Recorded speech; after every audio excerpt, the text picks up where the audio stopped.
Hello guys, welcome back to my channel Sonai official. তোমরা সবাই কেমন আছো? আশা করি সবাই খুব ভালো আছো। আমরাও ভালো আছি। এটা ডিসেম্বরের 16 তারিখের ভিডিও। দেখো সকালবেলা দোকান থেকে একটা জেঠু এসেছিলো। জেঠুর কোলে ছেলে খেলা করছে। আর আজকে আমার জন্মদিন। এই দেখো এই জন্য পাঁচ ভাজা রান্না হবে। এদিকে ভাতটাও আমি বসিয়ে দিচ্ছি আর আলু ভাজাগুলো ভেজে নিচ্ছি।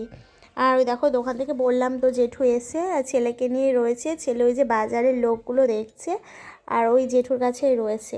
আর বাবা চা খেয়ে দোকানে চলে গেছে। আর দেখো পাঁচ ভাজার মধ্যে ফুলকপি ভাজাও দিতে হয়। আর না, ফুলকপি ঘরে ছিল বলে ভেজেছি। আর গাজর ছিল, গাজর ভাজা করলাম, বেগুন ভাজা করেছি। আর আমাদের মধ্যে না জন্মদিনে শাক দিতে হয়, তাই পালং শাক ছিল, পালং শাক করেছে। দেখো ভাইকে ভাত দিয়ে দিয়েছি সকালবেলা।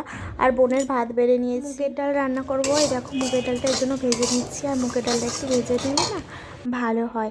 আর পনিরের ঝাল করব, এই জন্য বাবা পনির এনে দিয়েছিল। পনিরটা ভাজা করে দেখো পোস্ত আর আদা দিয়ে করছি। আর ওইদিকে ছেলের খাবারটাও করে নিচ্ছি তাড়াহুড়ো করে। আর দেখো ডালটাও আমার হয়ে গেছে। প্রথমে সেদ্ধ করে নিয়ে তারপরে সাঁতলে দিয়েছি। রান্না বান্না করে আমার স্নান টানো সব হয়ে গেছে, পুজো দেওয়া হয়ে গেছে। দেখো ছেলেকে আমি ঘুম পাড়ালাম। ও আবার ঠাকুরের গান না করলে ঘুমায় না, এই জন্য পায়ে দোল দিয়ে ঠাকুরের গান শুনিয়ে তারপরে ঘুম পাড়ায়। দেখো দুপুর হয়ে গেছে আর আমার মা আমাকে খেতে দিয়ে দিয়েছে। দেখো পাঁচ ভাজা, ডাল, পনিরের তরকারি।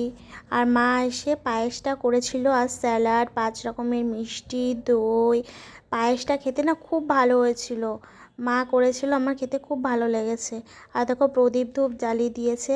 আর আমি ছেলেকে নিয়ে বসে পড়েছি ছেলের সাথে। এটা আমার প্রথম জন্মদিন, এই জন্য দেখো কত দুষ্টুমি করছে, তাও খুব মজা হচ্ছিল প্রথম ছেলেকে নিয়ে। সন্ধ্যাবেলা আমি কেক বানাতে চলে এসেছি। নিজের জন্মদিনের কেক নিজেই বানাবো।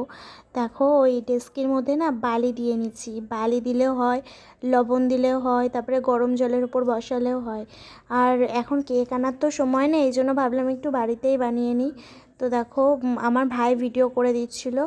আর ওই বাটিটাতে না একটু তেল আর একটু ময়দা দিয়ে নিলে না কেকটা খুব সুন্দর মানে উঠে আসে।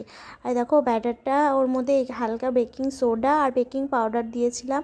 আর ময়দা, চিনি গুঁড়ো আর আমুল দুধ দিয়ে ভালো করে গুলিয়ে নিয়েছিলাম। কেকটা খুব সুন্দর হয়েছিল। দিয়ে ওইটা ভালো করে যত মানে ভালো করে ফাটাবা তত সুন্দর হবে। আর ওই বালির ওপরে একটা বাটির মধ্যে এইটা বসিয়ে দিয়েছিলাম। দিয়ে ঢাকা চাপা দিয়ে দিতে হয় যাতে মানে হাওয়াটা ভেতরে না ঢোকে, তাহলে কেকটা ফোলে না। খুব ভালো হয়েছিল খেতে। আমি খেয়ে বাবারা সবাই বলেছিল খুব ভালো হয়েছে। আর দেখো পোলাও আর আলুর দম করবো, এই জন্য আলুর দমটা আমি আগে বানিয়ে নিচ্ছি। আমার কেক টেক বানাতে না অনেক রাত হয়ে গেছিলো, এই জন্য বাবারা যখন বাড়ি এসছে তখন কেকটা কেটেছি। দেখো কেকটা কত সুন্দর হয়েছে আর খেতেও না খুব টেস্টি হয়েছিল। আর আমি বাবা যেহেতু দোকানে গেছিলো, আমি প্রথমে কেক কাটিনি, বাবারা বাড়ি এসছে তারপরে কেক কেটেছি। আর যেহেতু আমরা নিরামিষ খাই, এই জন্য কেক তো সব দোকানেই বেশিরভাগ সব ডিম দেওয়া কেক, এই জন্যই ভাবলাম একটু বাড়িতেই বানিয়ে নিই। আর ভাইকে বলছিলাম একটু ভিডিও করে দে, আমি কেক কাটছি। দেখো এটা মানে এমনি ওরকমভাবে কেক কাটিনি, এমনি বানিয়েছি সবাই একটু খাবে বলে। এই জন্য ভাবলাম আমার জন্মদিন তো, তাই আমি একটু কেকটা কেটেই নিই।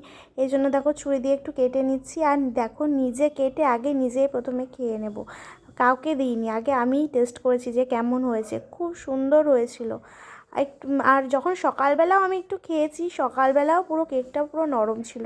আমি ভয়েসটা আজকে দিচ্ছি তাই তোমাদেরকে শেয়ার করতে পারছি। আমার বাবা বলেছিল খেতে খুব সুন্দর হয়েছে। আর দেখো আর পোলাও আর আলুর দম করেছি বললাম। আর বাবা পোলাও খাবে না, এই দেখো মায়ের জন্য রুটি বানিয়ে দিচ্ছে বাবার জন্য। কেক টেক কেটে দেখো আমি খেতে চলে এসেছি। পোলাও নিয়েছি, আলুর দম আর শসা। আর দেখো পায়েস আছে। এখন আমরা সবাই খাওয়া দাওয়া করব। আর দেখো মা আমাকে খাবারটা বেড়ে দিয়েছে। তো বন্ধুরা আজকে ভিডিওটা এই পর্যন্তই। ভালো লাগলে লাইক, কমেন্ট, শেয়ার, সাবস্ক্রাইব করতে একদম ভুলবে না। কালকে আবার একটা নতুন ভিডিওর সাথে দেখা হচ্ছে। আর দেখো আমার ছেলেকে দুষ্টুমি করেই যাচ্ছে ও।